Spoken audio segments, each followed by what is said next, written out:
Hello दोस्तों, स्वागत है आपका हमारे चैनल ज्ञान अध्ययन अकेडमी में। आज का हमारा टॉपिक है मेडुला ऑब्लिंगाटा। पर इसको शुरू करने से पहले मैं आपसे कुछ सवाल पूछना चाहता हूँ। मुझे बताइए, अगर आप किसी गर्मा गर्म चीज को छू ले तो क्या होगा? बिल्कुल आपका हाथ जल सकता है, इसलिए आप बिना सोचे समझे हाथ हटा लेंगे। इसके अलावा जब हम शराब पीते हैं तब क्या होता है? तब हम अपने पूरे होशो आवाज जो है गवा बैठते हैं। पर सवाल उठता है कि आखिर ऐसा होता ही क्यों है? या फिर अगर हम बात करें तो हम तो थक जाते हैं, पर हमारा जो दिल है वो कभी भी नहीं थकता है। तो आखिर कौन है जो इस दिल को भी क्या करता है, कभी इसकी धड़कनें बढ़ा देता है, कभी इसकी धड़कनें घटा देता है?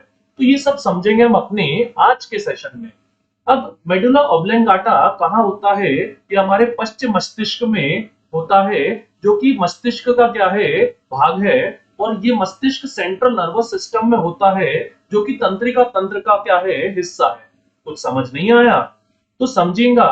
हमारा दिमाग नर्वस सिस्टम के क्या होता है, केंद्र में होता है। और उससे स्पाइनल कॉर्ड जो है जुड़ी होती है।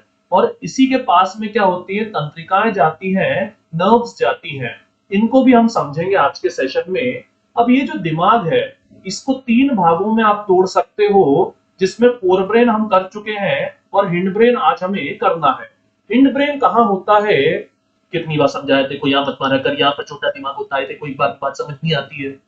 अब नाना पाटेकर जी का ये डायलॉग तो मैं समझता हूँ आप सबने सुना ही होगा। ये बताता है कि पीछे की तरफ वाकई में क्या होता है, छोटा दिमाग होता है। अब हिंड ब्रेन की अगर हम बात करें तो ये तीन भागों में टूटता है, सेरेबेलम, पॉन्स और मेडुला ऑब्लिंगाटा। और इन सबके अपने अपने क्या है, काम है। अगर हम सेरेबेलम की बात करें तो ये क्या करता है? तो देखिए इस व्यक्ति को, ये व्यक्ति कितना अच्छा जो है पोजीशन में खड़ा हुआ है। अब सवाल ये है कि ये आखिर पोजीशन में कैसे खड़ा है? तो इसकी वजह क्या है, सेरेबेलम है। सेरेबेलम हमारे शरीर में क्या करता है, संतुलन बनाने का काम करता है। जैसे देखिए मैं बोल रहा हूं, उसी वक्त मेरे हाथ चल रहे हैं, मेरे चेहरे पे हाव भाव आ रहे हैं, और मैं स्क्रीन पर लिखने का काम भी कर रहा हूं। तो ये कोऑर्डिनेशन कैसे हो रहा है, सेरेबेलम की वजह से हो रहा है। और जब आप शराब पीते हो तो यही बिगड़ जाता है, इसलिए हम सीधे खड़े भी नहीं रह पाते हैं। यानी कि जो हमारी मांसपेशियां हैं, उनके बीच में ये क्या कर रहा है, कोऑर्डिनेशन कर रहा है। ठीक है सर, पर मांसपेशियों को चलाता कौन है? मांसपेशियों को चलाने का काम सेरेब्रम का रहता है, जिसको आप ऊपर वाले आई बटन पर क्लिक करके डिटेल में समझ सकते हैं। और उन पे समन्वय लाने का काम सेरिबेलम का होता है। पॉन्स और मेडुला ऑब्लिंगाटा की अगर हम बात करें तो पॉन्स के बारे में किताबों में साफ साफ लिखा हुआ है कि ये पॉन्स क्या करता है, मध्य मस्तिष्क और मेडुला ऑब्लिंगाटा से अनुमस्तिष्क यानी सेरिबेलम को जोड़ता है। मतलब सर, देखिए डायग्राम को। अब जो पॉन्स है उसके ऊपर की तरफ क्या है, तो उसके ऊपर की तरफ ये मिड ब्रेन यानी कि मध्य मस्तिष्क है। उसके नीचे की तरफ क्या है, तो ये मेडुला ऑब्लिंगाटा है। और ये पीछे की तरफ क्या है, तो सेरिबेलम है। और पॉन्स क्या है, इन तीनों के एकदम बीचों बीच में है। इसलिए हम कहते हैं ये तीनों को क्या करता है, जोड़ने का काम करता है। इसके अलावा ये नींद, सांस लेने और ब्लैडर पर कंट्रोल को नियंत्रित करने का भी काम करता है, जिसको हम डिटेल में आज के सेशन में समझेंगे। अब ऐसे के ऐसे ही काम जो है मेडुला ऑब्लिंगाटा भी करता है। और कहा जाता है इसके अंदर बहुत सारे क्या होते हैं, केंद्र होते हैं। अब कंफ्यूज मत होइएगा, मेडुला ऑब्लिंगाटा और पॉन्स जो है उनके कई सारे फंक्शन क्या है, ओवरलैपिंग है, मतलब दोनों काम करते हैं। इसके अलावा एक और कंफ्यूजन होता है इस विद्यार्थियों को, स्टूडेंट्स को, कि ब्रेन स्टेम क्या होती है। तो ध्यान से पढ़िएगा और याद कर लीजिएगा कि जो ब्रेन स्टेम है ये एक सीधी डंडी है, जिसमें सबसे नीचे क्या है, मेडुला ऑब्लिंगाटा, उसके ऊपर क्या है, पॉन्स, और उसके ऊपर देखिए ये क्या है, मिड ब्रेन यानी कि मध्य मस्तिष्क है। ये भी क्या है, ये ब्रेन स्टेम का हिस्सा है। और सेरेबेलम की बात करेंगे तो सेरेबेलम का नाम कहाँ लेंगे, हम पश्चिम मस्तिष्क यानी हिंड ब्रेन में लेंगे। तो क्लियर हो गया होगा कि सेरेबेलम को जोड़ना है कब, जब पश्चिम मस्तिष्क के भाग पूछे, और मिड ब्रेन को जोड़ना है कब, जब ब्रेन स्टेम के भाग पूछे। चलिए अब मेडुला ऑब्लिंगाटा के फंक्शंस को डिटेल में समझते हैं। अब इसके फंक्शन में सबसे पहले फंक्शन की बात करें तो यह मस्तिष्क से आने वाले उद्दीपनों का संवहन करता है। मतलब सर, तो आइए एक एग्जांपल से इसको समझते हैं। मुझे बताइए ये व्यक्ति कौन है? बिल्कुल सर, ये संदीप सिंह है, हमारे देश के बहुत ही फेमस हॉकी प्लेयर। अब इनके बारे में आप जानते होंगे कि बीच में ये व्हीलचेयर पे आ गए थे क्योंकि इनकी जो रीढ़ की हड्डी है उसमें क्या हो गई थी, चोट लग गई थी। पर सवाल उठता है कि रीढ़ की हड्डी में चोट लगने से व्यक्ति व्हीलचेयर पे कैसे आ गया? क्योंकि अगर हम बात करें वर्तमान में तो ये अच्छे फिट एंड फाइन है, थैंक गॉड, और देश के लिए खेल भी रहे हैं। तो इसके लिए समझिए कि हमारा जो दिमाग रहता है उसके नीचे क्या है, ये स्पाइनल कॉर्ड है। मान लीजिए आपको चलना है तो भाई कोई स्टिमुलस होगा, कोई घटना होगी तभी तो चलिएगा। मतलब कि जैसे सामने से कोई आए और बोले यहाँ चले जाओ, तो ये क्या है, ये एक स्टिमुलस है, घटना है। अब ये घटना जैसी होती है तो पैरों से क्या होता है, संदेश जाता है किस पे, स्पाइनल कॉर्ड पे। और स्पाइनल कॉर्ड से वो संदेश कहाँ जाता है, दिमाग पे। और दिमाग कहता है ठीक है भाई आप चलने का काम कर सकते हैं। मतलब कि क्योंकि दिमाग, हमारे पैरों की जो नसें हैं वो हमारे स्पाइनल कॉर्ड से जुड़ी हुई है, इसलिए अगर स्पाइनल कॉर्ड में चोट लगी तो हम जो है चल नहीं पाएंगे। सर ये सब क्यों समझा रहे हैं आप तो मेडुला ऑब्लेंगाटा पढ़ा रहे थे। तो समझेगा, ये पहला पॉइंट, यह मस्तिष्क से आने जाने वाले उद्दीपनों को ट्रांसफर करता है। असल में ये देखिए, ये ऊपर की तरफ मैं गोला बना रहा हूँ, इसी हिस्से में क्या होता है, मेडुला ऑब्लेंगाटा होता है। तो स्पाइनल कॉर्ड के जस्ट ऊपर क्या है, मेडुला ऑब्लेंगाटा है, और उसी से होकर क्या होते हैं, ये चलने के संदेश भी हमारे दिमाग तक जाते हैं। और ये जो नसें हैं, अब एक सवाल उठता है कि ये वाली जो नसें हैं साइड वाली, सर ये क्या है? तो ये साइड वाली नसें असल में पेरिफेरल नर्वस सिस्टम का हिस्सा होती हैं, जिसको दो भागों में बांटते हैं, देहिक तंत्रिका तंत्र और स्वायत्त तंत्रिका तंत्र। देहिक मतलब जो हमारी इच्छा से चलती हैं, जो वॉलंटरी होती हैं, और स्वायत्त यानी जो स्वयं स्वतंत्र होती है, जो हमारी इच्छा पर निर्भर नहीं करती है।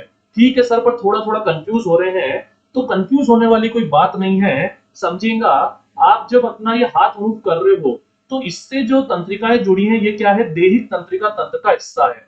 पर इसके अलावा कई सारी घटनाएं ऐसी होती है जिनके बारे में आपको पता भी नहीं पड़ता है, जो कि ऑटोनॉमिक नर्वस सिस्टम का हिस्सा होती है। सर एक एग्जांपल समझाइए।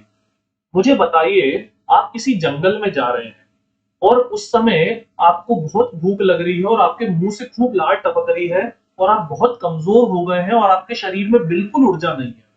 पर इसी समय आपके सामने शेर आ जाए तो क्या होगा? बिल्कुल आपकी आंखें जो हैं वो एकदम से बड़ी हो जाएंगी, आपकी जो सांसें हैं वो एकदम से तेजी से चलने लग जाएगी। धड़कन जो है वो शताब्दी को भी क्या कर देगी, पार कर देगी। भूख जो है पूरी मर सी जाएगी, शेर को देखते ही मुंह जो है पूरा सूख जाएगा, और कुछ कुछ लोगों का तो मूत्र का विसर्जन तक हो जाता है। तो ये सब क्या है, ये सब असल में अनुकंपी तंत्र है। ये देखिए, ये सब अनुकंपी तंत्र में आंखें बड़ी होना, वही मुंह से जो है सलाइवा रुक जाना, फेफड़े बड़े होना, हार्ट बीट बढ़ना, वही एपिनेफ्रिन हार्मोन निकलना। समझेगा, शेर को देखते आप क्या करेंगे, दौड़ लगाएंगे सब फट। तो ये दौड़ जो लगती है जिसमें आप पीटी उषा को भी हरा देते हैं, ये क्यों लगती है? क्योंकि आपके यहाँ से एक हार्मोन निकलता है एड्रेनिल एपिनेफ्रिन। इसके अलावा आप ग्लूकोज बनाना शुरू कर देंगे। भैया जब भागेगा तो ऊर्जा की जरूरत तो लगेगी ना, और भूख मर जाएगी और मूत्र का विसर्जन भी हो सकता है। सर ये बात तो समझ आ गई, लेकिन क्या ये हम हमेशा करते रहेंगे? बिल्कुल नहीं। ये आप तब तक करेंगे जब तक शेर आपके सामने है। पर जब आप शेर चला जाएगा तब इसको रोकेगा कौन? तो इसका रोकना इसके अपोजिट सिस्टम का काम होता है, जो कि क्या होता है, परानुकंपी तंत्र होता है, पैरासिम्पेटिक सिस्टम जो है होता है। ये देखिए, इसमें एक्टिविटी होती है और इसमें क्या होता है, उसका विपरीत होता है, यानी ऊर्जा का संरक्षण होता है। अब आप परिभाषा पढ़ेंगे तो देखिए आपको बड़े अच्छे समझ में आएगा कि ये क्या करता है। देखिए, ये खुद ब खुद काम करता है, आंतरिक क्रियाओं को लय प्रदान करता है और बिना विघ्न के उन्हें चलाता है। अनुकंपी और परानुकंपी दोनों एक दूसरे के क्या है, विपरीत है। एक अगर किसी गतिविधि को बढ़ाता है तो दूसरा उस गतिविधि को क्या करता है, रोकने का काम करता है। पर सर हम तो मेडुला ऑब्लेंगाटा पढ़ रहे थे, ये सब आपने क्यों समझाया? तो समझिए, ये दूसरा पॉइंट, ये क्या करता है, उपापचय यानी चीजों को पचाना, और उसके बाद उनका इस्तेमाल करना रक्तदाब यानी कि जो हमारी क्या कहते हैं वेसल्स है, धमनी शिराएं हैं, इनको चौड़ा करना, पतला करना, आहार नाल का क्रमाकुंचन यानी कि जब आप कुछ निगलने वाले होते हो तो आपका जो ईसोफेगस है उसको फैलाना, सिकुड़ना, ग्रंथि का स्त्राव जैसे मुंह में लार आ रही है वगैरह, इनको कंट्रोल करना, हृदय की धड़कन को बढ़ाना, घटाना, ये सब असल में कौन नियंत्रित करता है? मेडुला ऑब्लिंगाटा नियंत्रित करता है। शॉर्ट में पूरा ऑटोनॉमिक नर्वस सिस्टम ही कौन चलाता है? मेडुला ऑब्लिंगाटा चलाता है। मतलब जो भी काम अपनी इच्छा से कर रहे हो वो आपसे कौन करवाता है? सेरिब्रम करवाता है, कोऑर्डिनेशन सेरेबेलम लाता है। जो आप अपनी इच्छा से नहीं कर रहे हो, स्वतः हो रहा है, ऑटोनोमस हो रहा है, वो मेडुला ऑब्लिंगाटा जो है करवाने का काम करता है। मैं समझता हूं आपको ये अच्छे समझ में आया होगा। पर सर ये तीसरा पॉइंट क्या है कि यह प्रतिवर्ती क्रियाओं रिफ्लेक्स एक्शन का भी नियंत्रण एवं समन्वय करता है। तो समझेगा इसको आप एक एग्जांपल से समझिए। मान लीजिए फिर से आप किसी जंगल में जा रहे हैं और जंगल में जाते से आपको एकदम से कौन दिख जाए? भाई सांप जी दिख जाए। तो सांप जी को देखते ही क्या करिएगा? बिल्कुल जोरों से चिल्ला के कूदिएगा और दौड़ लगा के भागिएगा। पर क्या ऐसा करने के पहले थोड़ा सा भी सोचेगा? बिल्कुल नहीं। अब एक और एग्जांपल लेता हूं। कोई गर्मा गर्म चीज सामने रखी है, अब उसके ऊपर आपका हाथ आ गया, क्या करेंगे? बिना सोचे समझे हाथ को हटा लेंगे। ये एक एग्जांपल और देता हूं ताकि मजा आ जाए समझने में। मुझे बताइए जब आप गाड़ी चलाना शुरू करते हैं, क्या आप बड़ी आसानी से गियर वगैरह डाल लेते हैं? बिल्कुल नहीं, दिक्कत आती होगी। पर अगर मैं अभी की बात करूं तो आप में से कई लोग जो हैं वो तो बकायदा नरेन कार्तिकेयन को भी पीछे छोड़ देते हैं। फॉर्मूला F1 के रेसर है ये, और बकायदा अपने कान पर फोन लगा के 70 की स्पीड पे गाड़ी चलाते हुए गियर बदल लेते हैं। तो आखिर ये सब कैसे होता है? बिना सोचे समझे आप कैसे गाड़ी चला लेते हैं, जबकि एक समय था जब आप सोचकर भी गियर नहीं डाल पा रहे थे। इसके अलावा एक लास्ट एग्जांपल और, जब हम बैट्समैन की बात करते हैं तो एक बैट्समैन एक सेकंड से भी कम के समय में क्या करता है? भाई तय कर लेता है कि उसे शॉट कहां मारना है। तो आखिर ये कैसे होता है? तो ये सब होता है रिफ्लेक्स एक्शन की मदद से। समझिएगा होता क्या है जब रिफ्लेक्स एक्शन की बात होती है।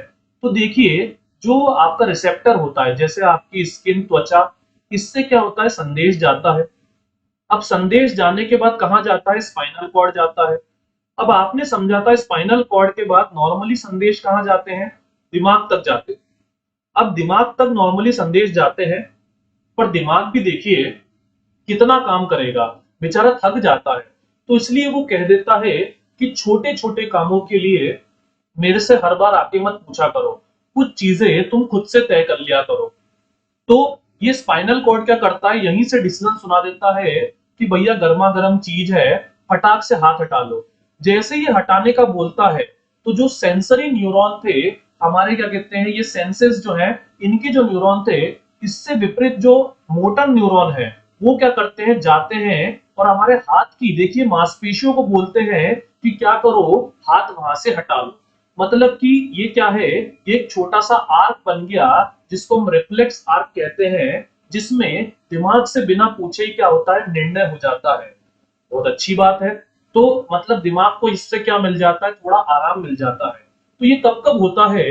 जैसे एक आपने समझा जब किसी आप सांप को देख लो, या फिर आप किसी गर्मा गर्म चीज को हाथ लगा दो, या फिर अगर हम बात करें तो गाड़ी चलाना वगैरह। सर एक सवाल है हमारे मन में कि ये जो रिफ्लेक्स एक्शन है, क्या इसके बारे में दिमाग को पता ही नहीं होता है? नहीं, देखिए दिमाग को पता होता है। पर कैसे होता है? स्पाइनल कॉर्ड बोल देती है कि हाथ हटा लो, फिर उसके बाद स्पाइनल कॉर्ड क्या करती है? दिमाग के पास वापस जाती है और पूछती है कि गर्मा गर्म चीज पे इसने हाथ रखा था तो मैंने हटाने का बोल दिया, सही करा ना? तो दिमाग कहता है हाँ तुमने बिल्कुल सही करा। तो ऐसे फ्यूचर में भी क्या हो जाता है? यही काम हम आसानी से कर पाते हैं। इसीलिए क्या करते हैं, बैट्समैन को कहा जाता है अपने रिफ्लेक्स पे क्या करो, काम करो, मतलब कि बार बार बैटिंग करो, ताकि तुम्हारे दिमाग से पूछे बिना स्पाइनल कॉर्ड खुद ब खुद तय कर ले कि कौन सा शॉट किस जगह आपको मारना है। अब एक और सवाल उठता है, सर क्या ये रिफ्लेक्स जन्मजात होते हैं कि सीखे भी जा सकते हैं? तो देखिए ये सीखे भी जा सकते हैं, ये तो आप समझ ही गए बैटिंग के मेरे एग्जाम्पल से। पर इसके अलावा एक और बात जो होती है वो ये है कि ये सबसे पहले किसने बताया था कि ये सीखे जा सकते हैं। तो ये बताया था पेवलोवियन जी ने, जिन्होंने एक एग्जाम्पल लिया था बड़ा सा, जिसमें क्या करा था, उन्होंने एक कुत्ता लिया था और उसके सामने हड्डी रख दी थी। तो कुत्ते की क्या आ जाती थी, लार आ जाती थी। फिर वो कुत्ते के सामने घंटी बजाते थे तो कुत्ते की लार नहीं आती थी। फिर उन्होंने एक्सपेरिमेंट ये करा कि कुत्ते के सामने घंटी बजाते ही क्या करा, खाना रखने लग गए।